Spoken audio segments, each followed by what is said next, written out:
You're listening to the Kirkintilloch Herald, a Q and Review recording service podcast, brought to you by our team of volunteers currently recording from their homes across Scotland. Whether you're listening via the BWBF online players, the telephone app, or our brand new Alexa skill, please phone us on 0141 772 3976 to feedback on what you want us to provide and improve upon. Please also join your family and friends in being our audio ambassadors and share our Facebook, Twitter and Instagram all at Q and Review. That's at symbol CUEANDREVIEW.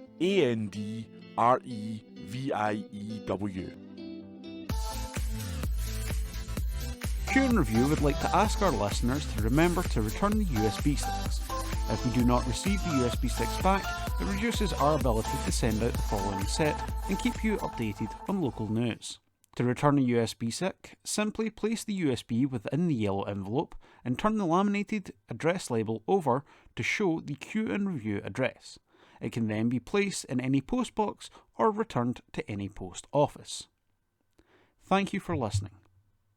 You're listening to this week's Kirkintilloch Herald, date Wednesday, the 6th of April 2022. This week in history: April the 5th, 1982, a British task force set out to recover the Falklands from their Argentine occupiers. On this day last year, Friday Night Dinner and Chernobyl actor Paul Ritter died aged 54 due to a brain tumour. April 6, 1965, Early Bird, the first commercial communications satellite, was launched by the United States. April the 7th, 1947, death of Henry Ford, American motor car manufacturer. On this day last year, campaigners warned that dolphins faced an increasing risk of disturbance from people taking to the sea on boats, jet skis, paddleboards and kayaks as lockdown eased. April 8, 1967, barefoot Sandy Shaw won the Eurovision Song Contest for the UK with Puppet on a String. On this day last year, a record number of people took part in an annual birdwatching survey during the lockdown, the RSPB said. April 9, 1945, the USS Liberty exploded in Bari Harbour, Italy, killing 360 people.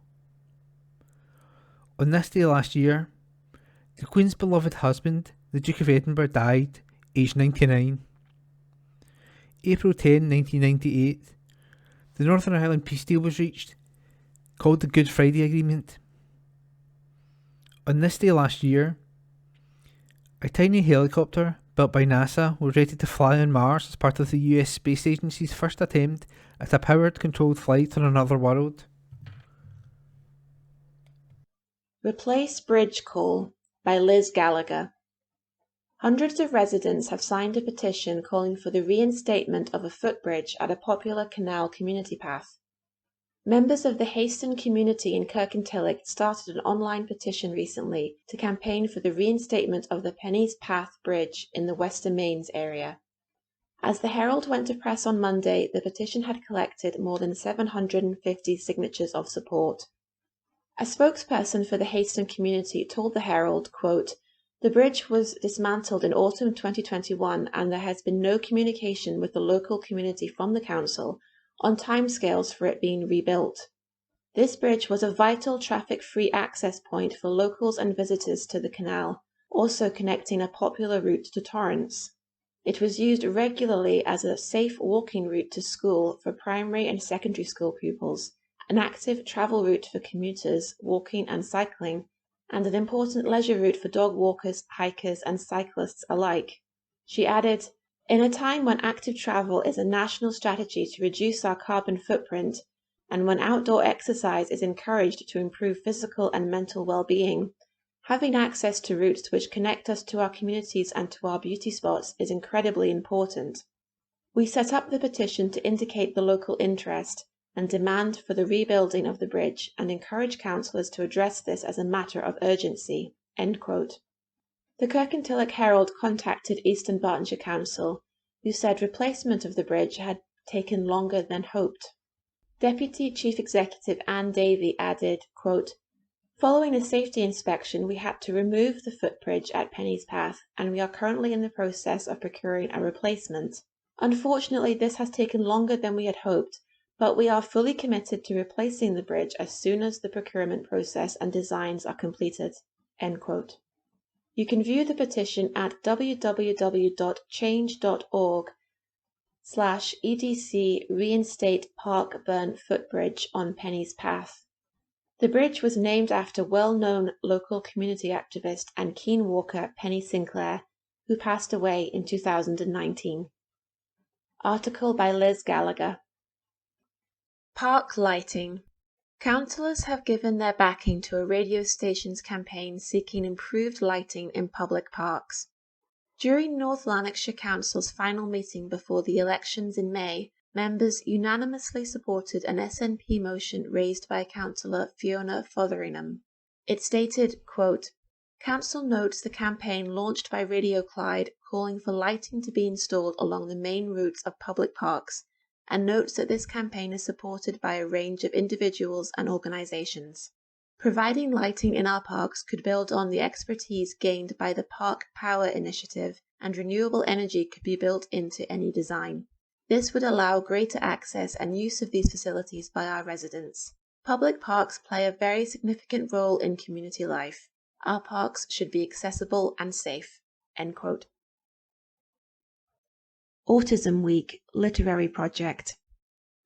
A new project aims to showcase the creative writing talents of the Eastern Bartonshire autistic community. As part of World Autism Acceptance Week, which runs from the 28th of March until the 3rd of April, the Health and Social Care Partnership, also known as HSCP, has launched a new literary initiative. Local area coordinators are on the lookout for short story submissions with a maximum length of 600 words on the theme of reflections. Stories will be compiled and printed in a booklet in September. It's part of a lineup of exciting events throughout the year as part of 2022 Festival of Celebration. This aims to showcase the artistic achievements of local autistic people and individuals with learning disabilities, as well as the organisations that support them. For more information about the Creative Writing Project, or to send in submissions, please contact the local area coordinators directly via the webpage www.easternbarton.gov.uk/news/write-stuff. Caroline Sinclair, Interim Chief Officer of Eastern Bartonshire HSCP, said, quote, "This is a great new project which aims to highlight the writing skills of the local autistic community. The theme is reflections, which is very apt as I'm sure the submissions will reflect the wonderful range of talents and experiences locally." End quote. Please send in short story submissions by the 29th of July 2022 via the webpage www.easternbarton.gov.uk/news/write-stuff, where you will also find contact details if you need further information or support. Residents can now recycle more plastics. Residents in Milngavie and Bearsden are reminded that they can now recycle even more plastics than ever in their brown bin. Earlier this month, Eastern Bartonshire Council announced a major expansion of the types of plastic that can be included in the brown bin, and from this week, even more will be diverted from landfill. As well as plastic bottles, such as shampoo, detergent and drinks bottles, the council can now accept additional plastics from its curbside recycling collections.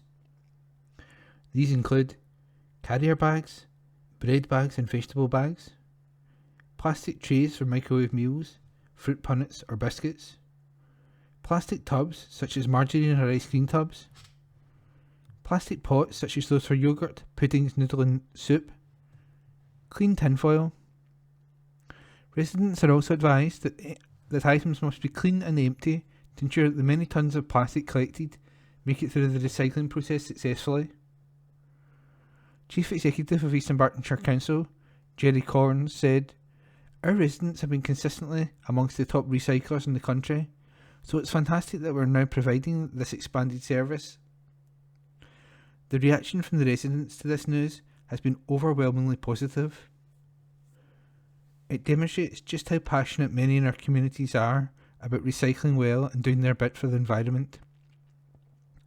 Over the coming months, we will continue to raise awareness of what items go in each of our bins in order to increase our area's recycling even further. East Dunbartonshire Council said it has provided a successful, high-quality plastic recycling service from the curbside for over 15 years. A spokesperson added that the range of plastic that can be recycled has always been driven by available markets and the best environmental option for residents. Any residents who currently cannot access the Council's recycling facilities are encouraged to get in touch. For more info, contact www.easternbarton.gov.uk/residents/recycling waste. Grants for Jubilee parties. A special fund to help celebrate the historic occasion of the Queen becoming the first British monarch to celebrate a Platinum Jubilee has been launched in North Lanarkshire. With grants of up to £2,000 available, community groups can apply for funding through the North Lanarkshire Platinum Jubilee Community Grants to help organise local events such as a community lunch, street parties or barbecues, tea dances, fun activity days, history or cultural community events related to Jubilee or sporting and craft events. The funding was agreed as part of the Council's 2022-23 budget to encourage communities to celebrate this historic occasion locally. An extended bank holiday from the 2nd to the 5th of June 2022 will provide an opportunity for communities and people throughout the United Kingdom to come together to mark this milestone in royal history. Lady Susan Hawkey, Lord Lieutenant of Lanarkshire, said, "With Her Majesty celebrating a magnificent 70 years of public service, this Platinum Jubilee offers a wonderful opportunity for local communities in North Lanarkshire to celebrate this truly historic occasion. This unique anniversary will provide the chance to celebrate a joyful occasion after what has been a very difficult last couple of years during the health pandemic.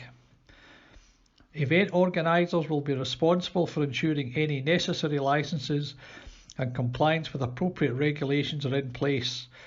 They must also make sure events are properly cleared up." A local author's new book.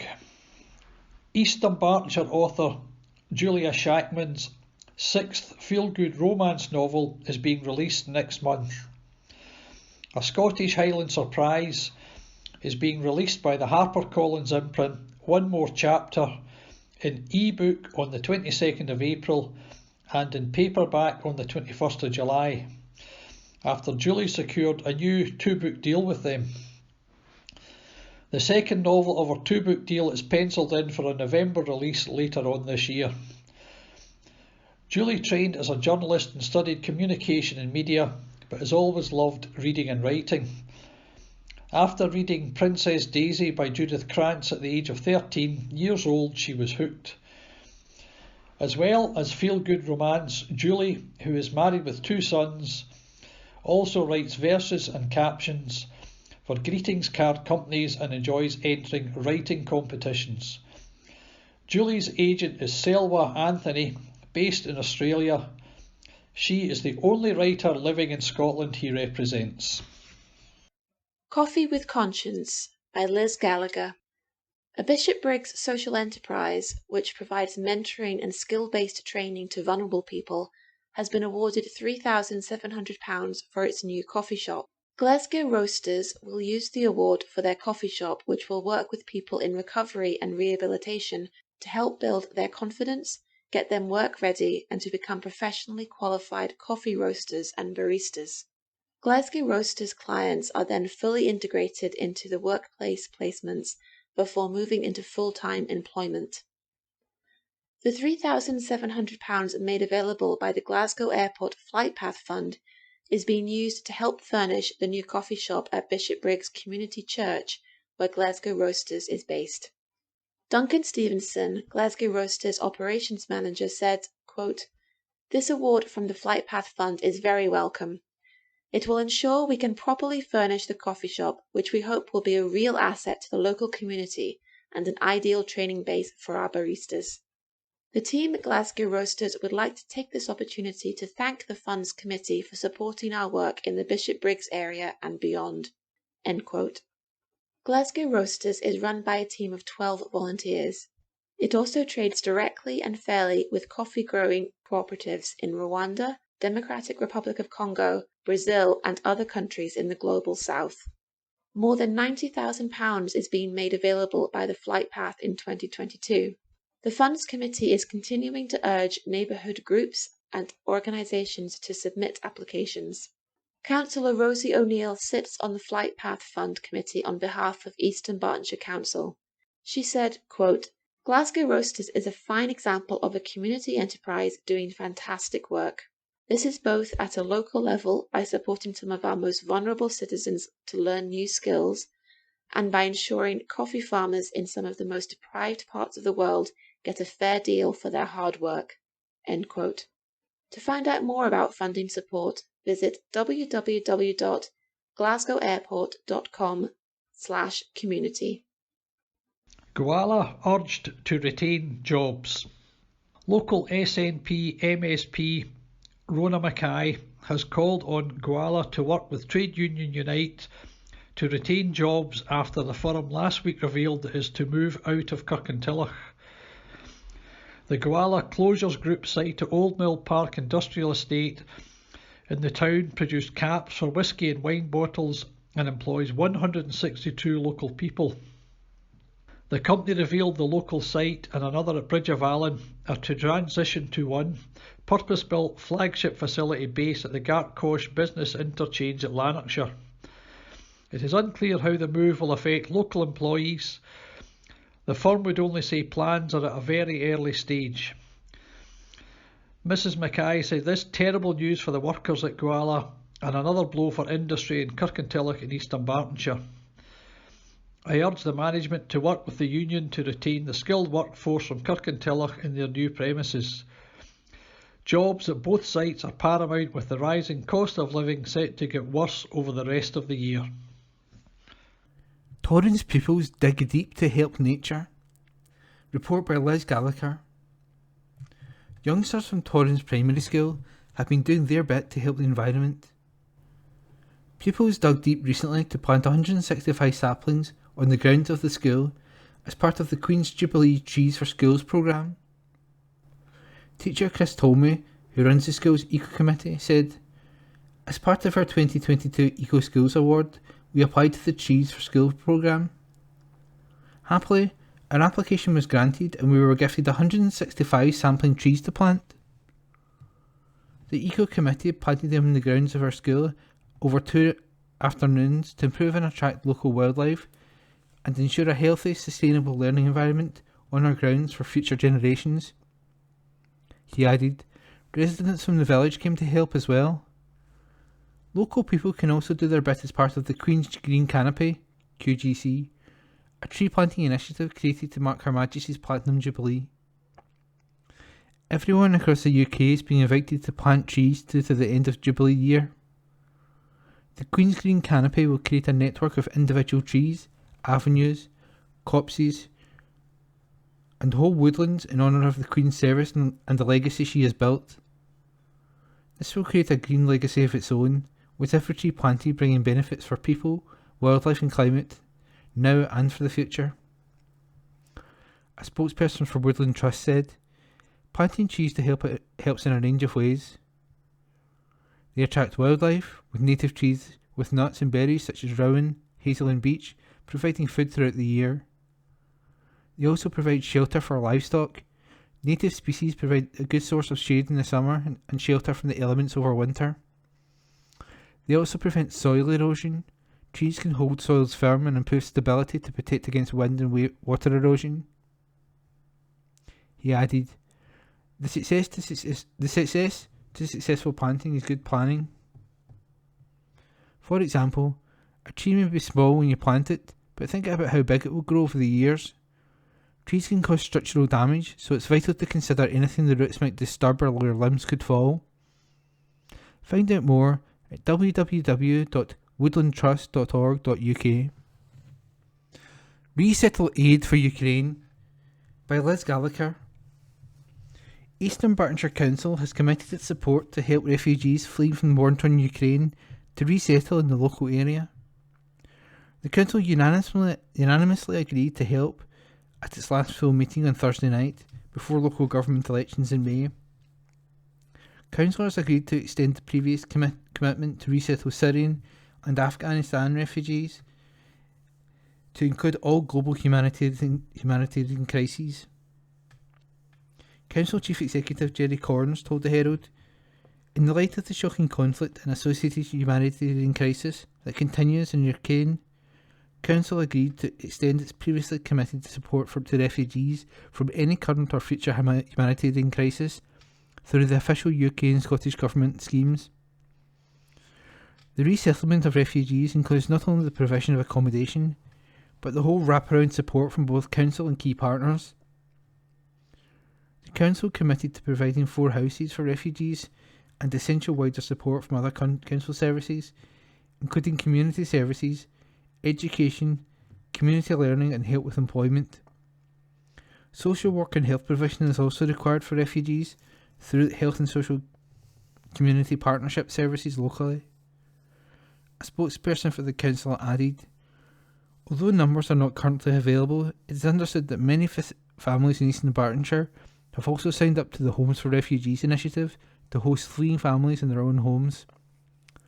The Council will be addressing the wraparound support required for any families accommodated through this scheme, in line with the Scottish Government guidance, in a multi-agency approach through its Strategic Resettlement Working Group." Mr Corns added, "Our coordinated response will ensure that any refugees resettling in this area are fully supported as they adjust to their life here. We thank our communities in advance for their generosity and support, and to everyone for allowing any arriving refugees a privacy and space to be able to resettle in such challenging circumstances." 105 new homes at Gartcosh. Planning permission has been conditionally awarded by North Lanarkshire Council for 105 new homes at Gartcosh. Bellway Homes and Duchney Properties requested approval for a new development which also includes an access road on a farmland site northeast of Johnson Road.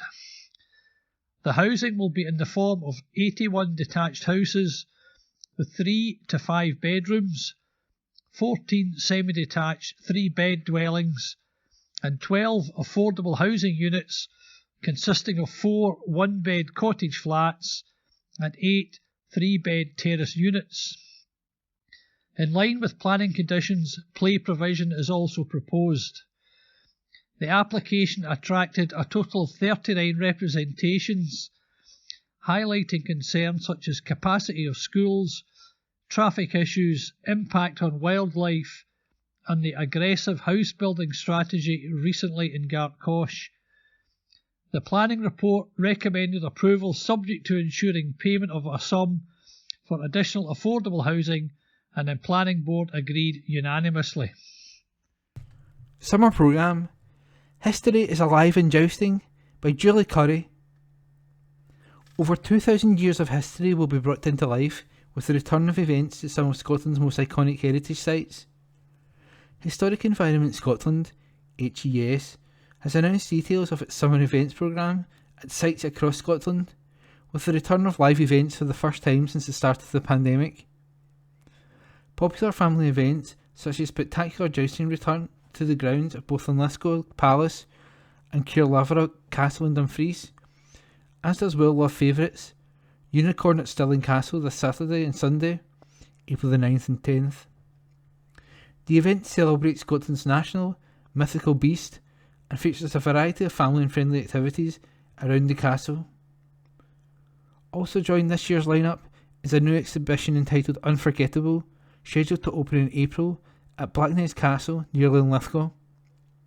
Celebrating the untold stories of people from marginalised communities whose lives shaped or were shaped by Scotland, Unforgettable highlights their contribution to the nation's history and was developed by HES to help celebrate the year of Scotland's stories.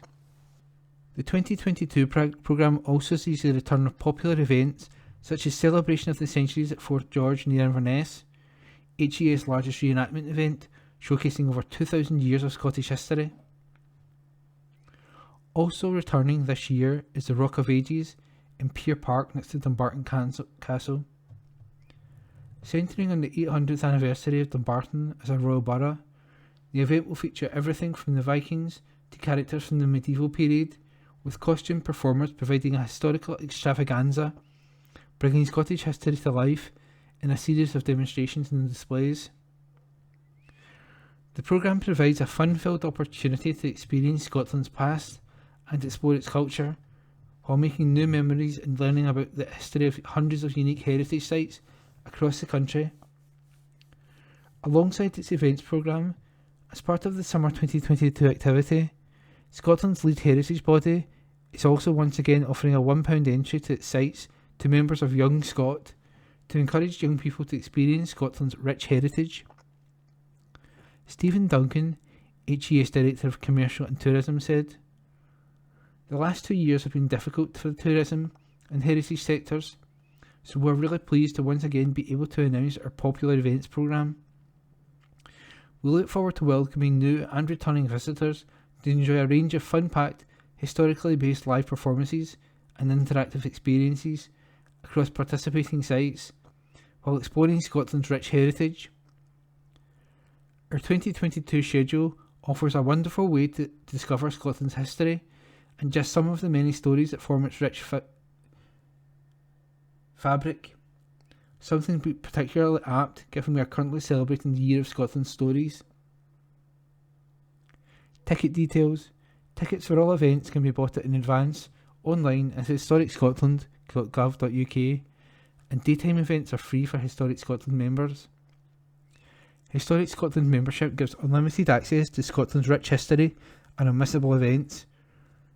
For more information, visit www.historyawaits.scot.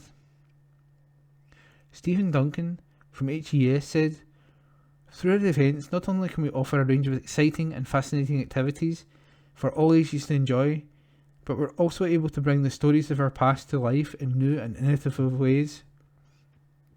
To access the full programme of events for 2022, visit www.historicinvironment.scot/visit-a-place/what's-on." £80 million for victim support across Scotland. Report by Julie Curry. Victim Support Scotland has successfully bid for £18 million over a 3-year period from the Scottish Government. The funds will allow the organisation to continue to deliver its services to people across Scotland, following increased demands the charity has seen during the COVID-19 pandemic for the support in the aftermath of crime. Victim Support Scotland will also see an expansion of its service to include supporting families who have been bereaved by a murder abroad. Building on the support for families bereaved by crime service, which was established 3 years ago to provide a single point of contact for families going through the criminal justice system, this development will give emotional, practical and financial support to families impacted by such crimes as part of a new and innovative service. Victim Support Scotland's funding success is the result of a competitive process of bidding for a new pot of funds allocated from the Scottish Government. The Victim-Centred Approach Fund is open to all third sector, community interest and public organisations as part of the programme for government commitment to support victim rights. Kate Wallace, VSS Chief Executive, said, "For over 35 years, Victim Support Scotland has been providing free and confidential support to everyone in the aftermath of crime. Our work in the courts and locally across the country is providing critical support to some of Scotland's most vulnerable people at the point of need.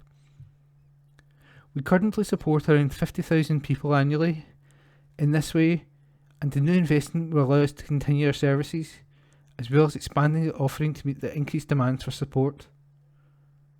Based on our learning from the last 3 years running the support for families bereaved by crime service, we will now be able to open this up to the Scottish families who are affected by murder abroad. We are grateful to the Scottish Government for allowing us this opportunity. I look forward to our continued partnership, working with colleagues in the third and justice sectors to deliver on our plans and ambitions. And that report was by Julie Curry. Help spread smiles. Smile Train, the international children's cleft charity, is asking readers to host a Big Smile tea party this April. Running from Monday, April the 11th to Sunday, April the 24th, the event will raise money for cleft-affected children around the world. A cleft is the most common facial difference globally, affecting around 1 in 700 babies each year. In the UK, cleft surgery is carried out within the first 12 months of a baby's life. However, children living in resource-poor communities worldwide do not have access to the treatment they so desperately need. Smile Train helps empower medical professionals with the tools they need to provide free surgeries. Ian Valens, Smile Train UK Director, said, "The Big Smile Tea Party is a great activity to enjoy over the Easter period. For a fundraising kit, visit smiletrain.org.uk/Big Smile Tea Party." Plan for 29 homes granted. Councillors have granted planning permission for a development of 29 new homes at a site in Bishopbriggs. McTaggart and Michael Holmes applied for the permission to build the properties on land adjacent to Crofthead Cottage on Kirkintilloch Road. This was approved by Eastern Bartonshire Council's Planning Committee, subject to conditions and a legal agreement covering provision of affordable housing, open spaces and support for education facilities. This development consists of 15 4-bedroomed houses, 7 5-bedroomed houses and affordable housing in the form of 4 1-bedroom flats and 3 3-bedroom terraced houses. Councillor Gordon Loud proposed 2 additional conditions, which included an additional acoustic barrier to improve protection for properties near the site, and for a footpath to be built on the east side of Kirkintilloch Road between the traffic lights and the bus stop. Provost Hughes queried whether this latter condition would reduce the width of the road. The Roads Department considered this achievable, but some in the meeting felt this could impact other planning decisions and would be addressed under Glasgow City Region deal. The vote was 8 in favour of Planning Convener Rosie O'Neill's motion to proceed with the recommendations specified by the Planning Officer, and 7 votes for Councillor Lowe's amendment. MSP write off £8,000 school meal debt. Some £8,736 and 57 of school meal debt in Eastern Bartonshire should be written off by the council, says local Green MSP Ross Greer. A Freedom of Information request submitted by the Scottish Greens has found that children and families locally owe £8,736 and 57 to Eastern Bartonshire Council, with the national figure totalling over £1 million. This is despite all P1 to 5 pupils in Scotland now being entitled to a free school meal. Green MSP Ross Greer, who represents the West of Scotland and is a member of Parliament's Education Committee, said, "Children can't get a good education if they're hungry at school. I believe the Eastern Bartonshire Council rightly ensures every pupil has a meal at lunchtime, even if they don't have the money to cover it, but these figures make it clear that debts are being chased from families who simply can't pay. With the cost of living crisis putting huge pressure on family finances, this is the right time to write off all outstanding school meal debt. Pursuing the debt is causing stress and embarrassment for pupils and their families, but I know that staff are deeply uncomfortable asking pupils for money they know the family does not have. I'm proud that as a result of the cooperation agreement between the Greens and SNP, we are rolling out free school meals to all primary school children, as well as taking other measures to help families budget, such as a free bus travel for under 22s. Candidates for May Council elections by local democracy reporter Neil McGrory. The following candidates have been confirmed as standing in Eastern Bartonshire's local government elections, which take place on May the 5th. Ward 1, Milgai, 3 councillors to elect: Julie Duncan, Independent; Jim Gibbons, SNP; Alex Matheson, Conservative; Aileen Paulson, Liberal Democrat, Thomas Shepherd, Labour, Emma Shepherd, Greens. Ward 2, Bearsden North, 3 councillors to elect. Duncan Cumming, Independent, Duncan Evans, Conservative, Craig Munsey, Labour, Alan Reid, Liberal Democrat, Neil Simpson, Greens, Callum Smith, SNP. Ward 3, Bearsden South, 3 councillors to elect. Lorna Dougal, Labour, Scott Ferguson, Greens, Ian Gallagher, SNP, Duncan Malcolm, Independent, Sheila Meakin, Independent, Vaughan Moody, Liberal Democrats, Andrew Paulson, Conservative. Ward 4, Bishopbriggs North and Campsie, 4 councillors to elect. Paul Ferretti, SNP, Paul Gallagher, Scottish Family Party, Alan Harris, Alba, Billy Hendry, Conservative, Colette McDermott, Labour, Gary Hughes, Liberal Democrat, Elizabeth Rowan, Greens, Linda Williamson, SNP. Ward 5, Bishopbriggs South, 3 councillors to elect. Jesper Bach, Greens, Catherine Brown, Conservative, Eamon Gallagher, Alba, Gordon Lowe, SNP, Alan Warr, Labour, Ben Rose, Liberal Democrat. Ward 6, Lindsay and Kirkintilloch South, 3 councillors to elect. Callum McNally, Labour, Willie Patterson, Liberal Democrat, Gillian Rennick, SNP, Caroline Scringemore, Greens, Sandra Thornton, Conservative, James Watson, Freedom Alliance. Ward 7, Kirkintilloch East and North and Twecker, 3 councillors to elect. Stuart MacDonald, Labour, Josephine MacLeod, Conservative, Pamela Marshall, SNP, Alan McManus, Freedom Alliance, Susan Murray, Liberal Democrat. To vote in this election, eligible voters must be aged 16 or over and must be registered to vote by Monday the 18th of April 2022. For more information about voting in elections in Scotland, go to the Electoral Commission's website, electoralcommission.org.uk/voter.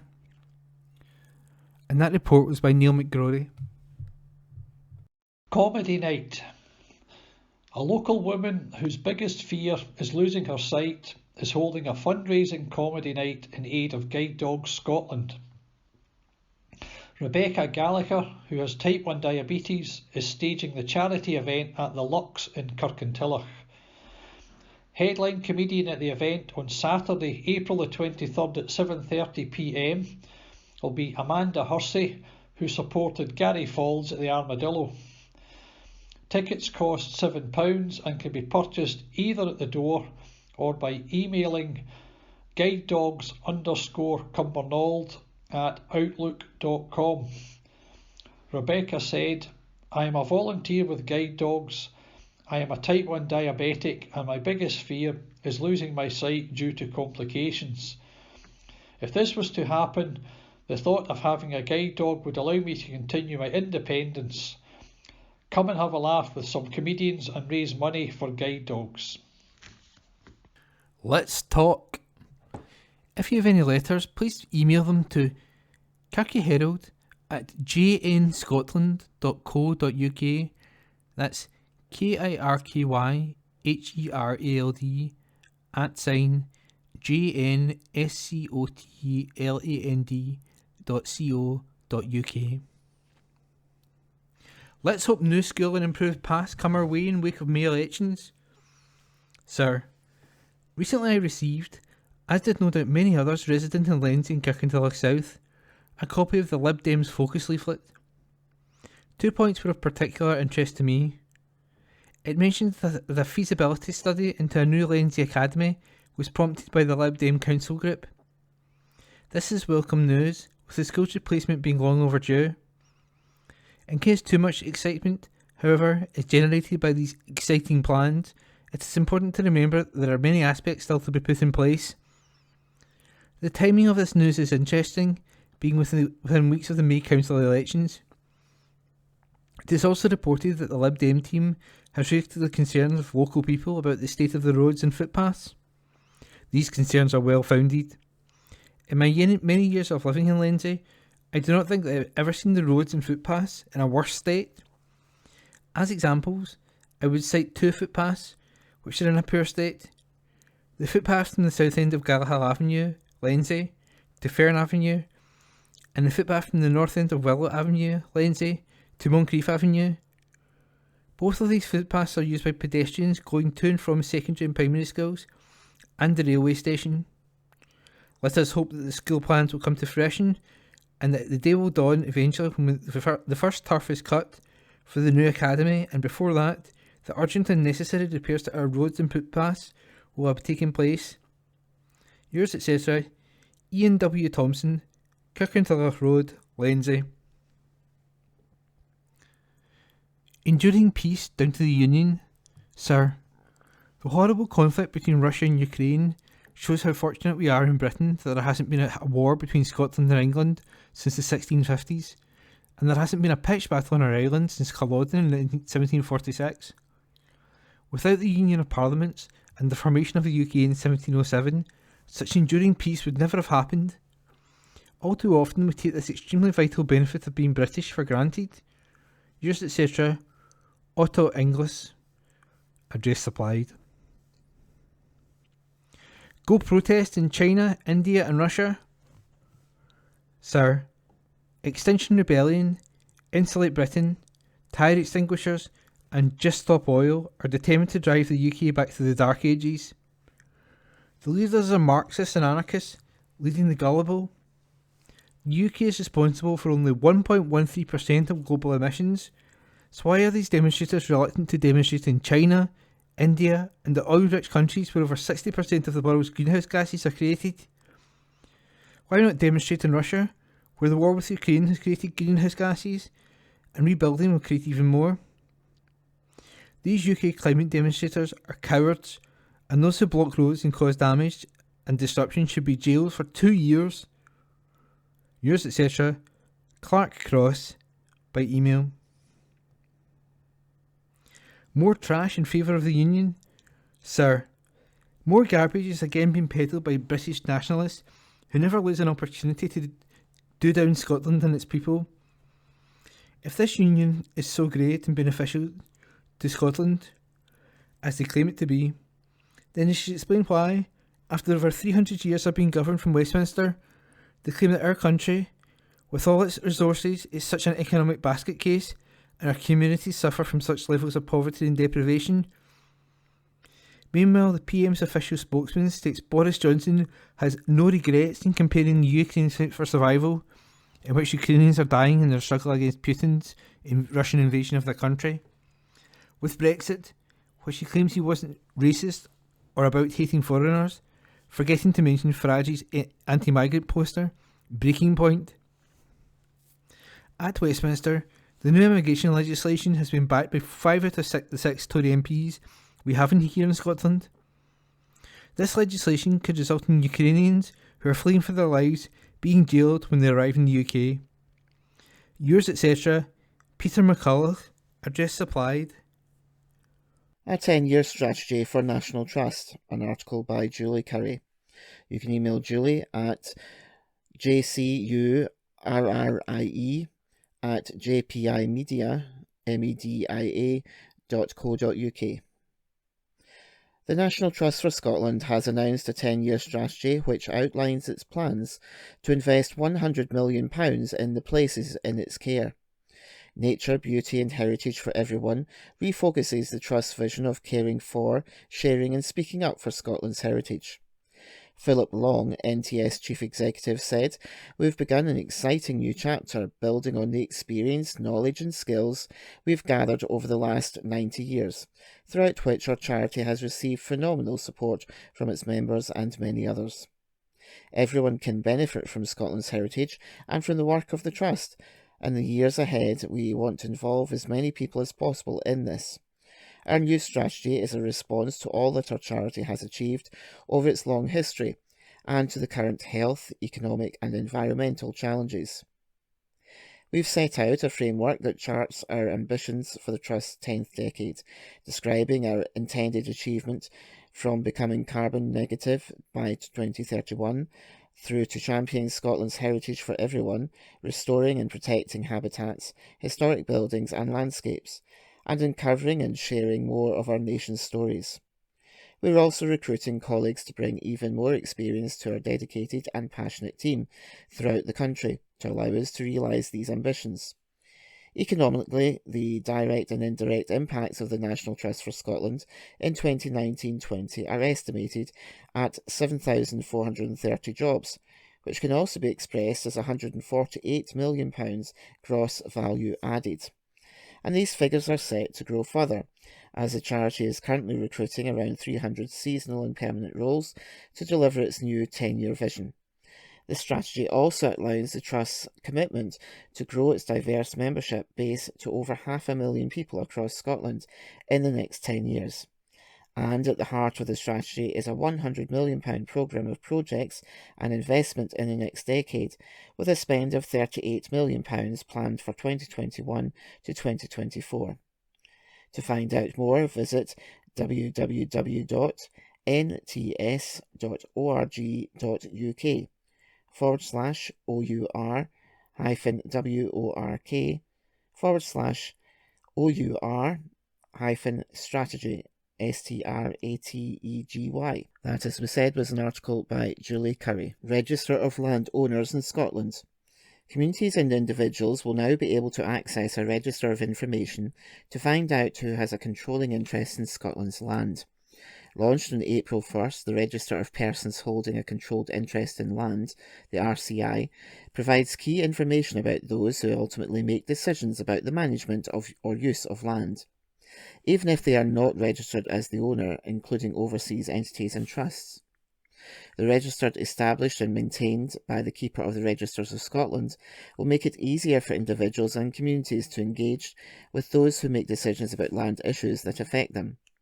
Forming part of the Scottish Government's wider land reform agenda, the RCI is intended to ensure there can no longer be categories of landowner or tenants with a registered or recorded long lease of more than 20 years, where intentionally or otherwise control of decision-making is obscured. The regulations place a responsibility on owners and tenants to supply information to RCI of their controlling interest from April 1st. Entry onto the register is free, with 1 year's grace period when offence provisions for non-compliance come into force. Jennifer Henderson, Keeper of the Registers of Scotland, said, "The register will become a valuable source of information and bring greater transparency of who makes decisions about the country's land and property." Environment and Land Reform Minister Mary McCallan added, "The launch of this new register marks a significant milestone towards making land ownership in Scotland more transparent." Fund helps pay for out-of-school care. HM Revenue and Customs, the HMRC, is reminding working parents in Scotland not to miss out on the opportunity to get up to £2,000 a year to pay for regulated childcare, including holiday clubs and other out-of-school activities. Tax-free childcare provides thousands of eligible working families with up to £500 every 3 months, or £1,000 if their child is disabled, towards the cost of holiday clubs before and after school clubs, childminders and nurseries, and other approved childcare schemes. For every £8 deposited into a tax-free childcare online account, families will receive an additional £2 in government top-up, and it is available for children aged up to 11 or 17 if the child has a disability. More than 19,800 working families used the scheme in December 2021 in Scotland. Overall, HMRC paid out more than £34 million in top-up payments, which was shared between nearly 328,000 families across the UK. With recent research estimating that around 1.3 million families could be taking up this government support, parents and carers can check their eligibility and register via gov.uk, that's gov.uk. This scheme can help working families, including the self-employed, and is one of many ways the government is supporting households to reduce their costs. Helen Whately, HM Treasury's Exchequer Secretary to the Treasury, said there are lots of brilliant holiday clubs and childcare providers to help working parents during the Easter holidays. Tax-free childcare is a great offer that can help cut childcare bills. I urge families to take advantage of this support and put extra pounds in their pocket. Sign up now. £2 million boost to get us biking. An article by Julie Curry. More than £2 million has been allocated to make it easier and more accessible for Scots to get on their bikes. The funding from the Scottish Government's active travel budget has been awarded to 194 organisations and has the potential to benefit more than 221,000 people and over 5,000 households. Delivered through Cycling Scotland's Behaviour Change Programme, the funds will be used to install cycle parking, changing facilities, maintenance equipment, bikes and training. Over £1 million has already been allocated to install cycle parking and storage, making it easier for people to safely secure bikes at workplaces, homes, colleges and within the community. An additional £227,000 has been awarded to 34 schools as part of the Free Access to Secondary Schools pilot, which will provide bikes, helmets, locks and maintenance equipment to pupils across Scotland.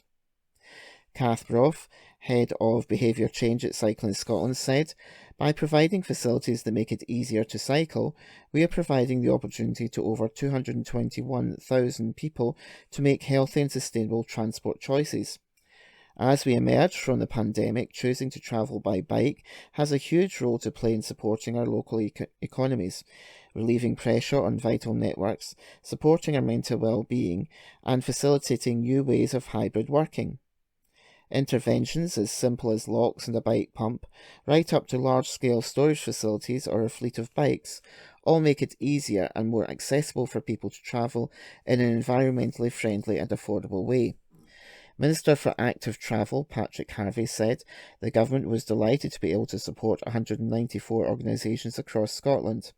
He added funding safer cycleways, junctions and links is vital, and we're doing so at record levels. But so too is having the basics like the ability to park your bike at your destination, to get changed if required, or having the equipment nearby to make a basic repair. The next round of funding opened on March 28th. To register your interest, fill out an application at https://www.tfaforms.com/48166763. Charity partner for ScotMid Co-op. Charities across Scotland are being invited by ScotMid Cooperative to become its new charity partner for 22-23. The retailer is looking for an organisation that shares its values and passion for supporting local communities. With a presence in Scotland, Northern Ireland and Northern England, the partnership must be able to span a wide geography. Over the last 20 years, ScotMid has raised millions of pounds for its charity partners, including the SSPCA, Samaritans, Childline, Alzheimer's Scotland and Chaz. John Brodie, ScotMid Chief Executive, said partners benefit from both an exceptional level of fundraising and support from our colleagues and communities. We're excited to hear about projects that can benefit. Applications are open until 5 p.m. on Friday, May 6th. At https://scotmid.coop/community-and-charity/the-year-applications. District News, Churches section, Kirkintilloch, Home Church Scotland, Lammermuir Road, Kirkintilloch, G66 2AB, O Lord, you have always been our home. Before you created the hills or brought the world into being, you were eternally God and will be God forever. Psalm 90, verse 1-2. Home Church welcomes you to any of our Sunday services and midweek activities as follows: 9:30 a.m. Communion, 10 a.m. Prayer time, 10:30 a.m. Fellowship, tea and coffee available, 11 a.m. Worship service in Children's Church followed by tea and coffee. The main service at 11 a.m. is online and in person. One church, Home Church, 4 locations, soon to be 5. Kirkintilloch, North Coast, Northern Ireland, Stornoway and online. A church for all ages. A new location, Renfield Street, Stephen's Church premises in Bath Street, is opening up in Glasgow on Sundays at 7 p.m. Wednesday, 6:30 p.m, home group for families. 7:30 p.m, prayer and home groups. 7:30 p.m, online home group. See Facebook and Instagram for up-to-date information. Kirkintilloch Church of God. The Sunday evening Good News service at Regent Hall, Regent Street, remains cancelled for now. We are, however, continuing our Zoom services each Sunday at 6:30 p.m. The speaker this Sunday will be Rodney Johnson. A warm invitation to everyone who is able to join us on Zoom. Access details for the stream can be obtained by emailing hello@regenthall.org. Come to Coffee Corner at Regent Hall on Wednesday from noon to 2 p.m. for home baking and coffee. COVID-safe measures are in place. For up-to-date and further information on our services, visit our website on www.regenthall.org. Jesus said, "I have come that they may have life, and have it to the full." John 10, verse 10. St David's Memorial Park Church. At St David's Memorial Park Church, our morning service on April the 10th, marking Palm Sunday, will be our usual time. I will be at our usual time of 10:30 a.m. and will be led by our Church of Scotland reader, John Nicholson. During our morning worship, school-aged children will have the opportunity to go through to our halls for their own time of fun and learning with JAM. All are welcome to attend our services. We would ask that you continue to wear a face mask during this service unless exempt from doing so. We look forward to welcoming you to the church. During Holy Week, there are several services that will take place in various churches across Kirkintilloch. On Tuesday, April the 12th, there is an evening service at St David's Memorial Park Church from 7:30 p.m. to 8:30 p.m. and again on Friday, April the 15th, a further service at the same time of 7:30 p.m. All are welcome to attend and share at this time of worship. The Walk of Witness will also take place on Friday, April the 15th at 11 a.m. in the local town. Our Easter service will be celebrated on Sunday, April the 17th at our usual time of 10:30 a.m. All are welcome to attend these services. Our Tuesday lunchtime services have now resumed and take place each Tuesday from noon till 12:30 p.m. The next service will be April the 19th. All are welcome to attend. Lenzie Old Parish Church. Palm Sunday, April the 10th. Morning service is at 11 a.m. conducted by Reverends Graham and Sheila Blount. This service will be available online and on the phone line later in the afternoon. Please take a lateral flow test before attending the service. Ukraine Appeal. On Sunday, there will be a collection for Ukraine. This will be sent to Christian Aid, which is part of the DEC, Disasters Emergency Committee. Come and Sing, our dementia-friendly singing group, will be meeting in the hall on Tuesday, April the 12th at 1:15 p.m. New and old members very welcome. The Thursday Club meets on April the 7th in the new hall from 2 p.m. to 4 p.m. for tea, coffee, games and chat. Colston Will Park Church. This Sunday, You are welcome to our morning service at 11 a.m, led by Reverend Leslie Grieve. Tea and coffee served in the hall after the service. The Colston Art Club continues this Monday at 10 a.m. to 1 p.m. A welcome to all who are interested in art and good company. The food bank continues its good work and remains open every Monday and Friday from 2 p.m. to 4 p.m. The Lent Bible study continues this Wednesday, starting at 7:30 p.m. in the church hall. All church organisations and groups are continually working hard to return to normal activities as soon as possible. Catch our church services on Facebook at Colston Well Park Parish Church, and if you require further information on any church activity, etc., contact Leslie Grieve on 07813 255 052. Lenzie Union Parish Church.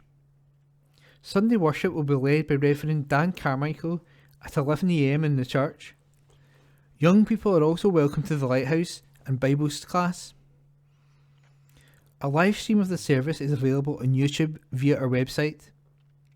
Tea and coffee may be served in the hall after the Sunday service. Sunday chat is at 12:30 p.m. on Zoom. The Meeting Place Coffee Shop is open on Wednesdays 10 a.m. to 11:30 a.m. in the new hall. Meet your friends and enjoy a chat over a cup of tea or coffee. Everyone, from the very young to the young at heart, is welcome to join us, where we'll have a good selection of greetings cards and second-hand books for sale. The coffee pot is open on Fridays at 10 a.m. to 10:30 a.m. in the new hall for teas, coffee and chat. Saturday, April the 16th, 2 p.m. to 4 p.m.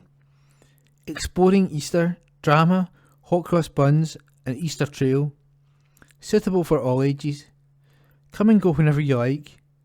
At all events, face coverings are required unless exempt, and test and protect details collected in line with guidance. Joint Holy Week services in Lenzie. Thursday, April the 14th, 7:30 p.m. St Cyprian's, Monday, Thursday. Communion service Friday, April the 15th, 10 a.m. Gather at Lenzie Old Parish Church for the Walk of Witness from Lenzie to Kirkintilloch. Friday, April the 15th, 7:30 p.m. Lenzie Old Good Friday service. Kenmure Parish Church. We are once again looking forward to the return of Reverend Maurice Dutch to lead us in our Palm Sunday service at 11 a.m.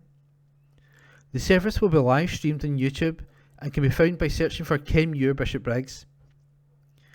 Details of all our groups that are now running may be found on the website kenmure-church.co.uk. To find us on Facebook, just search for Kenmure Parish Church. If you would like to join our WhatsApp group or receive the Bible studies from ABC, then email us at kenmurechurch@icloud.com. St James Church, Hilton Road, Bishopbriggs. Rector the Reverend Paul Watson, 0141 230 4080. The church is now open for socially distanced services, face mask essential, this Thursday at 11 a.m. and on Sunday, Palm Sunday, at 9 a.m. and 10:30 a.m. Everyone is welcome to come along to any of these services. Do stay on for tea and coffee and fellowship afterwards, while regulations permit. The meditation labyrinth is still available in the car park for a mindful walk round. There are also virtual services and groups. For up-to-date further information, refer to our social media. Facebook, St James the Less, Bishopbriggs. Website, www.stjamesbishopbriggs.org.uk. Milton of Campsie Church. We are back in the building. No need to book, but we still show love for one another by wearing masks. Jigsaw, EPIC and Crossover will meet as usual. Next Sunday is Palm Sunday. We will celebrate Jesus entering into Jerusalem while folks shouted Hosanna and laid their coats and jackets on the road. Send us a pic of yourself holding or wearing a jacket or coat. Noon Zoom coffee and chat is now at 12:30 p.m. Contact Julie for the link. Remember the phone number for a dial-in service which enables you to hear Sunday's service.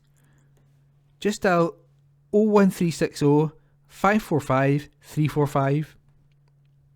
That's 01360 545 345. The Baby, Toddler and Toddler Group, Hobbies Club and Badminton Club all meet on Monday. Time to pray is at 7:15pm to 7:55pm on Wednesday. The Messenger magazine is about to be delivered through every letterbox in the village. Holy Week services will be held in the church on Monday, April 11th, Tuesday, April 12th, Thursday, April 15th at 7pm. On Wednesday, April the 11th, we shall attend the service at Campsie Parish Church at 7pm.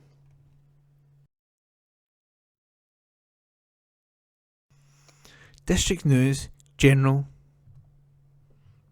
National Museum of Flight.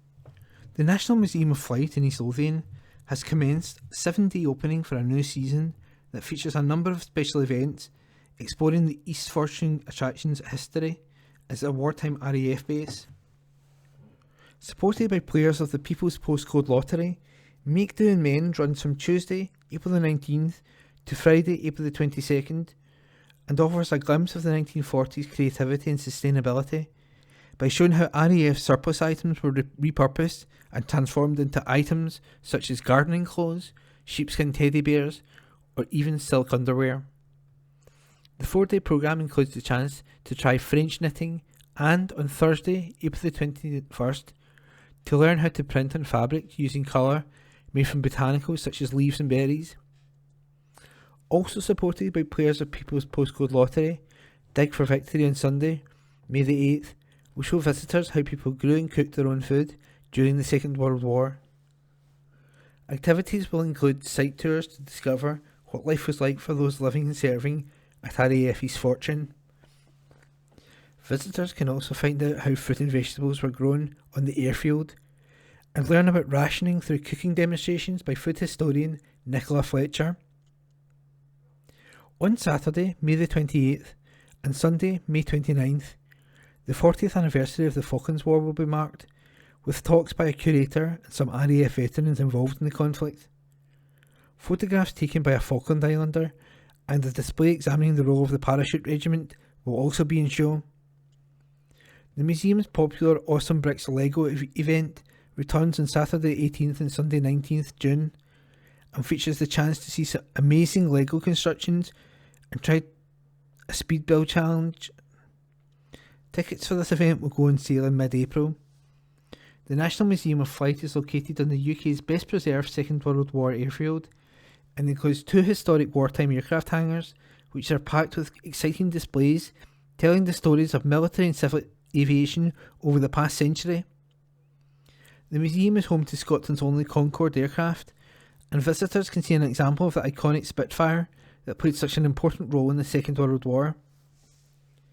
The attraction houses the family-friendly Fantastic Flight Gallery, with its interactive exhibits where visitors can explore the science of aviation and discover how aeroplanes fly. They are also able to learn about East Fortune's wartime heritage in the museum's Fortunes of War exhibition. Stephen McLean, General Manager at the National Museum of Flight, said, "The National Museum of Flight's atmospheric East Fortune home is the UK's best preferred Second World War airfield, and our forthcoming events programme will help visitors to step back in time and imagine the lives of those who lived here during the war." Elsewhere in site, they will be able to explore our wonderful collections and learn about our rich aviation history and the people and aircraft involved in it. We are proud to be one of Europe's major aviation museums and look forward to welcoming visitors as we resume 7-day opening for the new season. The National Museum of Flight is open 7 days a week from April the 1st to October the 30th from 10 AM until 5 PM.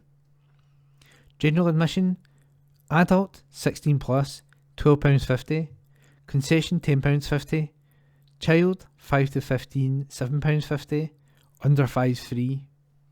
Family ticket £33, 2 adults and 2 children.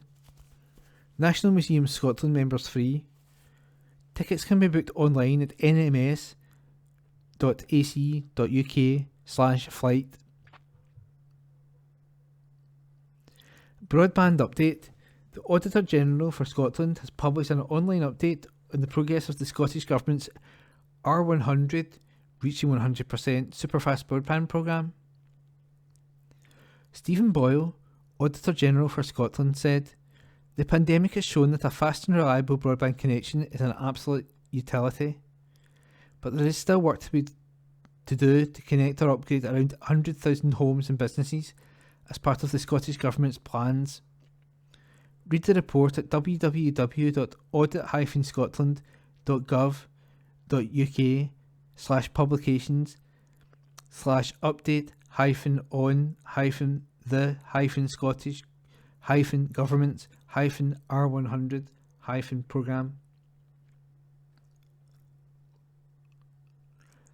Mary's Meals reaches out. Mary's Meals has announced that it is now feeding 2,279,941 children every school day, with funds raised in 2021 helping the charity to expand its work in countries including Haiti, Madagascar and Yemen. The charity serves nutritious school meals in 20 of the world's poorest countries, many of which are impacted by conflict and natural disasters. The promise of a nutritious meal attracts hungry children into the classroom, where, instead of working or looking for food, they can gain an education and hope for the future. Despite this good news, Mary's Meal is pointing to a difficult year ahead. For more information on the work of Mary's Meals, please visit marysmeals.org.uk. Holyrood Voice. Cut subsidies of Russian mega-rich. Ross Greer, MSP. Our response to Putin's disgraceful invasion of Ukraine has shone a light on the UK's weak policies when it comes to Russian companies and oligarchs.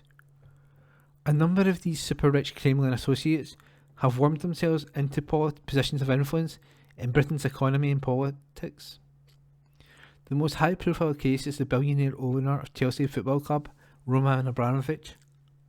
This only ended when the UK government provided evidence that he was still closely connected to Putin last month. There are examples in Scotland too. A 3,000-acre estate in Perthshire is owned by another billionaire, Vladimir Lysin.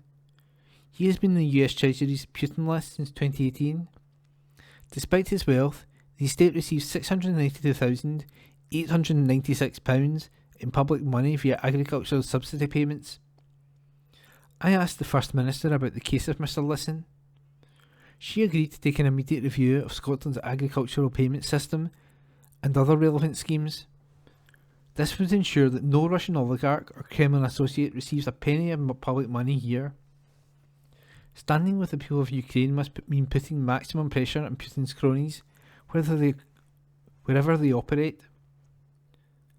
Until now, there's never been any legal obligation for a transparent register of who controls land in Scotland. That register will open on April the 1st, but there's no penalty for non-compliance until 2023. This means that the names of the people who could control land, but don't own it directly, will still be hidden from the public. This is typically done by purchasing the land via a front company, usually based in a tax haven.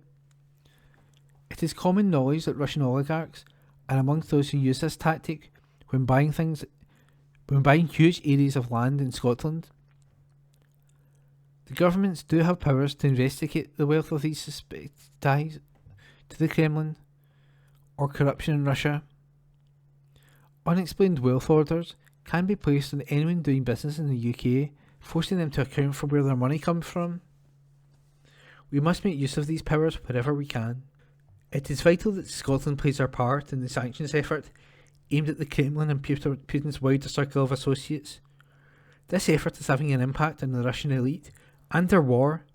Governments everywhere must continue to tighten the screws. And that Holyrood Voice piece was by Ross Greer, MSP. Planning notices. Eastern Bartonshire Council public notices. Civic Government (Scotland Act 1982) application for renewal of second-hand vehicle dealer licence. The undernoted has applied for the renewal of a second-hand vehicle dealer licence in terms of the above Act. Name and address of applicant: GDS Motors Scotland Limited, Unit 1, Milton Road, Kirkintilloch, G66 1SY. Day-to-day manager: Daniel Scullion, 54 Fossil Grove, Kirkintilloch, G66 3SP. Premises: JDS Motors, Unit 1, Milton Road, Kirkintilloch, G66 1SY. Hours of business: Monday to Sunday, 9 AM till 5 PM. Any objections or representations in terms of paragraph 3 brackets 1 of Schedule 1 of the Act should be logged with the undernoted no later than 28 days from the publication date of the newspaper in which this advertisement appears. Deputy Chief Executive, Education, People and Business, East Bartonshire Council, 12 Strathkelvin Place, Kirkintilloch, G66 1TJ. Briggs hosts Shinty Feast. Bishopbriggs provided the backdrop for a special event designed to promote both the sport of shinty and the Gaelic language. More than 80 youngsters across Glasgow and Edinburgh visited the town to compete for Gaelic Primary Shinty Sixes silverware. Hosted by Eomain Colmcille, with support from Board na Gaelig, the occasion was part of the first ever Gaelic Language Week. Taking part were primary school pupils from Burn Scoil Tab na Paris, Scoin Gahad League Galashu Scotland Gaelic School, Burnsgoyle Galhielg Galeen Dale, Glendale Gaelic Primary School, and Middleburn Primary School, all of them in Gaelic medium education. They aim to replicate the skills and talents of sides like all-conquering Glasgow Mid Argyll, Glasgow's only senior shinty side, or reigning Camancht Cup champions Kinlochshiel. Scoil Galid Hielg Galashu were crowned champions on the day following a thrilling afternoon of action from all sides of the show. Gaelig Glendale Gaelic Primary School also took home a trophy for being the best Gaelic speaking on the day. The first ever official Gaelic Language Week, Sechdain na Gaelig, was part of over 100 events taking place across the world, including the UK, Germany, Australia, Canada and the US, all of which sought to deliver a flavour of breadth of Gaelic activity across the globe.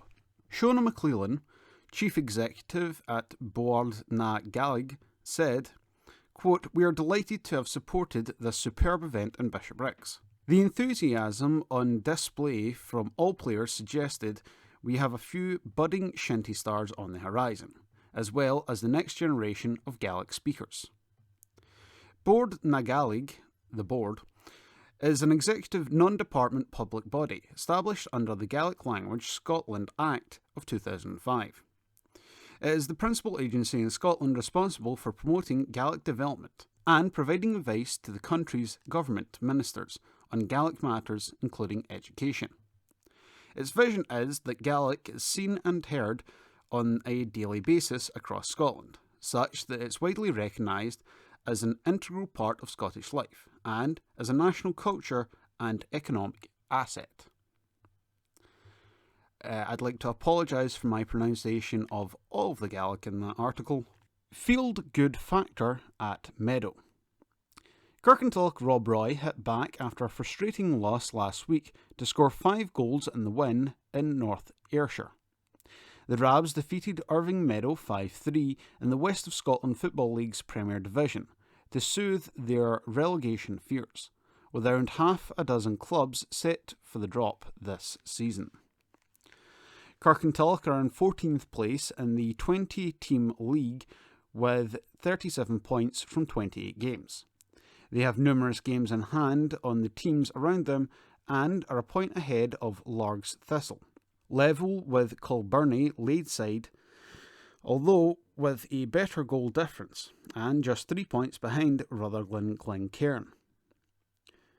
Manager Stuart Maxwell last week lamented the fact decisions and general luck seemed to be going against Rob Roy, after a 3-2 loss to Kilwinning, but fortune seemed a little kinder to them this week, with 2 penalty awards and a red card for Meadows' Jared Willett.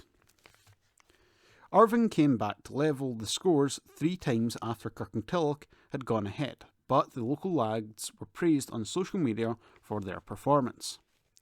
The Rabs led 3-2 at half-time, and Irving Meadows squared it at 3-3 in the second half before the visitors pulled clear and Willett was sent off following a second yellow card. Dean Cairns hit a 25-yard strike for the Rabs, while Ben Daly scored both spot kicks and Robbie Young, who scored last week against Kilwinning, was on the mark again with 2 goals. This Saturday the Rabs face Beath Juniors at Guy Meadow with a 2 p.m. kickoff.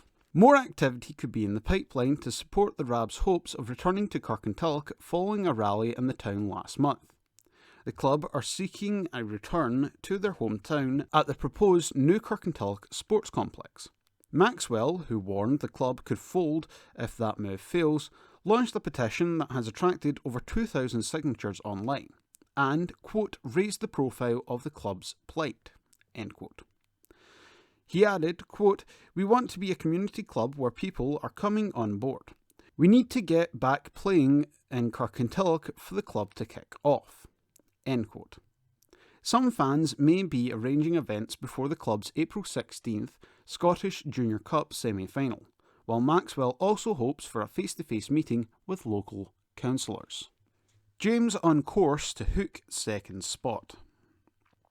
Fisherman James Woodrow hooked second place in a field of over 160 of the best coarse anglers in Britain and the Channel Islands and declared, quote, that's my best ever result. The former Bishopbriggs High School pupil was also in the Scotland A team that finished third in the Sensas Challenge, rated one of the best events in Europe under rules laid down by the International Sport Fishing Confederation (CIPS).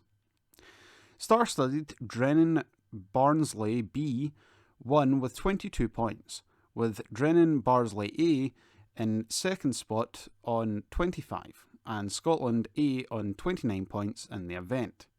Designed for teams to experience the nearest event to the World Championship. It attracted 39 teams to the Gloucestershire Canal, with Scotland B 20th overall. Organisers confirmed it was one of the tightest results the competition had ever seen, with 3 anglers, England international James Dent, James Woodrow and Tommy Naughton, on maximum points. But Dent, from Barnsley, took the individual title on overall weight. Car mechanic Woodrow, a regular at Magiscroft Fishery in Condorant, said Scotland were against, quote, world-class anglers, and his weight of 36 pounds of fish fell just short of winning.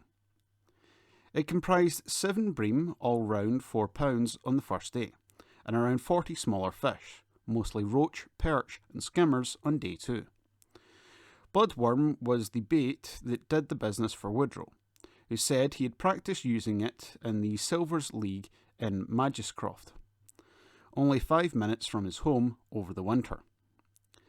Dent said the 35-year-old nicked it with a slightly better weight, adding, quote, a silver medal here is my biggest achievement in fishing, and there was a 5-time world champion in the field, and a number of experienced internationalists. Quote, this is a big event, the biggest CIPS event in Britain, and this is a great achievement for Scotland. It helps put us on the international map in coarse angling, and everybody, all 10 of the anglers who travelled, contributed to this. We practiced and shared information, and it was hard. The weather was warm, and it was tough going on the canal, but we gave ourselves a chance. Undoubtedly, this is one of the best performances by the Scottish team in a long time, and we hope to build on this. Glens rack up massive victories. Allen Glens celebrated huge home wins on Saturday for their first and second rugby 15s, scoring a total of 185 points between them. The Bishopbriggs squad, who scored 60 points last week against Annan, demolished Strathendrick 86-5 at Bear Yards, giving up their 100% record in West Region League Division 1 and laying down a firm marker for this Saturday's visit by Stewartry. Simultaneously, Allen Glens 2s fell 1 point short of the ton as they destroyed Greenock Wanderers reserves 99-7. Lindsay made it 2 wins on the bounce in Division 1 as they beat Annan 26-10 at Viewfield, following the previous week's 31-7 win at Strathendrick. Lindsay are away this Saturday at Garrick. Vale. Premier League status is out of our hands. Rosvale accepted that their Premier League survival is now out of their hands after losing 3-2 on Saturday at Blantyre, Victoria. The Bishopbriggs-led side had no league match now for 2 weeks and find themselves in 17th position with 34 points from 32 games and surrounded by rivals with matches in hand. Vale ruled, quote, 3 points lost, end quote, after going 2 up in the second half at the KG Stadium, but not killing the game off. The home side went a goal up after a quarter of an hour, but Robbie Torrance equalised for Vale on 36 minutes. Del McNabb gave them the lead, but Blantyre levelled with a 75th minute penalty, then stole the winner 4 minutes later. In Conference C, a header by Jordan Scott in the 6th minute of added time after a ball forwarded from the halfway line by David Aubrey rescued a point for Petershill in a 1-1 draw in Lancashire against hosts Wishaw. Just a couple of minutes earlier, still in stoppage time, Scott had missed a penalty which, it had been hoped, would throw the Peasies a lifeline, but the keeper saved it with his legs. Wishaw had gone ahead with a penalty of their own after 48 minutes, and the result brought to an end Petershill's club record run of 17 straight league wins. However, it set up an appetising encounter this Saturday, with Glasgow Perthshire, whom the Peasies have beaten by 2 clear goals to win the league and clinch promotion to the new-look Premier Division. At Kennock Park, Glasgow, Perthshire were looking for a victory against Vale of Clyde to boost their playoff hopes, but the visitors won 3-1, with Shire's goal coming in the second half from Babu Kar Musa.